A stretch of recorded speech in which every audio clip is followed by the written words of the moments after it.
Hello बच्चों, स्वागत है आपका मेरे यूट्यूब चैनल पे। आज हम शिक्षा निदेशालय द्वारा दी गई क्लास 7 की वर्कशीट 16 डिस्कस करेंगे, जिसका सब्जेक्ट है सामाजिक विज्ञान भूगोल और डेट इस वर्कशीट की 20 नवंबर 2020। यहाँ पर बच्चों आप अपना नाम लिखेंगे, यहाँ पर आप अपने कक्षा अध्यापक का नाम लिखेंगे। तो बच्चों वर्कशीट को स्टार्ट करने से पहले जल्दी से मेरे यूट्यूब चैनल ऋषि कंप्यूटर क्लासेस को सब्सक्राइब कर दें, ताकि जब भी मैं नई वीडियो डालूँ उसका नोटिफिकेशन आपको तभी के तभी मिल जाए। और बच्चों जो आपकी 6 to 8 की जो कॉमन वर्कशीट आती है सैटरडे की, वो भी मैं आज अभी मतलब 1 घंटे के अंदर डाल दूंगी, जो आपको इसी वीडियो की डिस्क्रिप्शन में मिल जाएगी। तो आप उस वीडियो की हेल्प से अपना कॉमन वर्कशीट को कंप्लीट कर लेना बच्चों। तो आज देखते हैं इस वर्कशीट को। इसमें आज का हमारा टॉपिक है वायु। तो वायु में क्या है, पृथ्वी की चारों ओर फैली वायु के आवरण को हम वायुमंडल कहते हैं। जो पृथ्वी की चारों तरफ जो वायु है उसका जो आवरण बना हुआ है उसको हम क्या कहते हैं बच्चों, वायुमंडल कहते हैं। पृथ्वी पर सभी जीव जंतु जीवित रहने के लिए वायुमंडल पर निर्भर है। यह हमें सांस लेने के लिए वायु प्रदान करता है एवं सूर्य की हानिकारक किरणों से हमारी रक्षा करता है। तो हमें क्या पता चला, वायुमंडल के हमारे जीवन में क्या क्या फायदे हैं। ये हमें क्या कहते हैं, सांस लेने के लिए वायु प्रदान करता है, और जो सूर्य से आने वाली जो गर्म किरणें होती है उससे हमारी रक्षा करता है। यदि वायुमंडल न हो तो हम दिन में के समय सूर्य की अत्यधिक गर्म किरणों से जल सकते हैं एवं रात के समय ठंड से जम सकते हैं। तो क्या कहा, अगर वायुमंडल नहीं होगा तो क्या होगा, हम सूर्य की किरणों से नहीं बच पाएंगे, तो हम क्या होगा, सूर्य की गर्म किरणों से हम जल सकते हैं।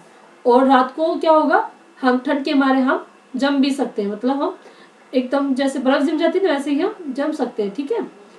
अतः वायुमंडल पृथ्वी के चारों तरफ रहने योग्य तापमान बनाए रखता है। तो वायुमंडल के कारण ही हमारी जो पृथ्वी है वो रहने के लायक बनी हुई है।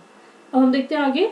जिस वायु का उपयोग हम सांस लेने के लिए करते हैं, वास्तव में वह अनेक गैसों का मिश्रण होता है। तो ये चीज आपको पता नहीं होगी बच्चों, जो भी अब आप सांस ले रहे हो तो आपको जो हवा आप ले रहे हो उसमें क्या बहुत सारी गैसेस मिली होती है। तो देखते हैं इसमें कौन कौन सी गैसेस होती है हमारे पास। वायुमंडल की प्रमुख गैसें हैं नाइट्रोजन, ऑक्सीजन और कार्बन डाइऑक्साइड। तो नाइट्रोजन कितनी हमारे एटमॉस्फेयर में, वायुमंडल में, वो है 78%। वायु में सर्वाधिक पाई जाने वाली गैस नाइट्रोजन है, जो कि पेड़ पौधों के बढ़ने में सहायक होती है। तो ये गैस क्या करती है, जो पेड़ पौधे हैं उसके बढ़ने में मदद करती है। नेक्स्ट है ऑक्सीजन, ये 21% है।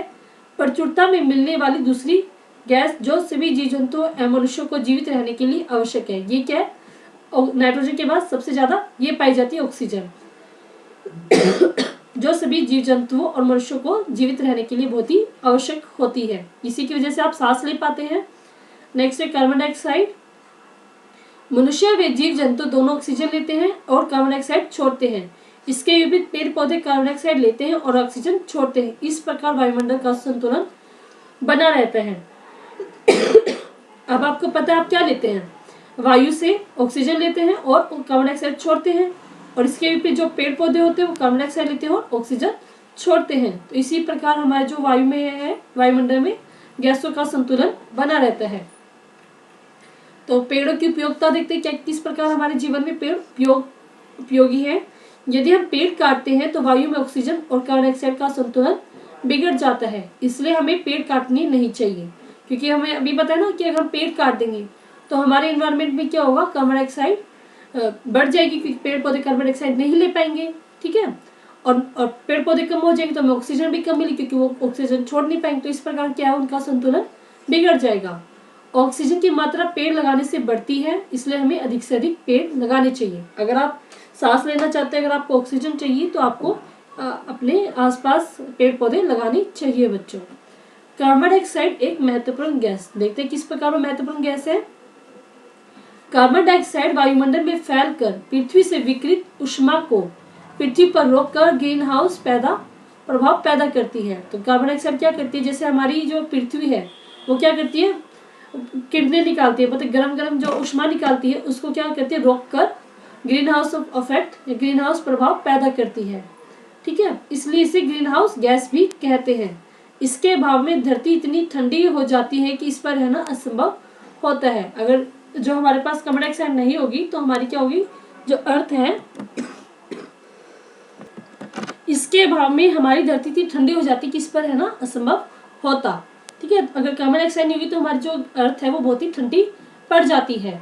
किंतु जब कारखानों एवं कार के धुएं से वायुमंडल में इसका स्तर बढ़ता है तब इस ऊष्मा के द्वारा पृथ्वी का तापमान बढ़ता है।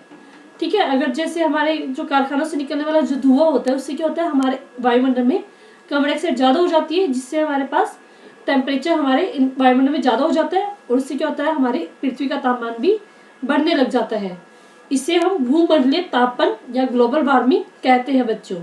तापमान में इस वृद्धि के कारण पृथ्वी के सबसे ठंडे प्रदेश में जमी हुई बर्फ पिघलती है। तो अगर तापमान बढ़ेगा तो जो बर्फ होगी पृथ्वी के जिस भी एरिया में, वो क्या होगी, पिघलनी स्टार्ट हो जाएगी, जिसके परिणाम स्वरूप समुद्र के जल स्तर में वृद्धि होगी। अगर बर्फ पिघली तो पानी बन जाएगी और पानी बन के क्या होगा, वो समुद्र में जाएगी और इससे क्या होगा, समुद्र का जल स्तर बढ़ जाएगा, जिससे तटीय क्षेत्रों में बाढ़ आ सकती है। और ज्यादा पानी हो जाएगी तो क्या हो जाएगी, बाढ़ बन जाएगी। और दीर्घ अवधि में इसके कारण जलवायु में अत्यधिक परिवर्तन हो सकते हैं, जिसके फलस्वरूप कुछ पौधे एवं पशु लुप्त हो सकते हैं। अगर यही जो हमारी सिचुएशन है कि पानी का स्तर बढ़ता जाए तो क्या होगा, जलवायु में परिवर्तन आएगा और जो पशु और पक्षी कुछ ऐसे होंगे जो लुप्त भी हो सकते हैं बच्चों।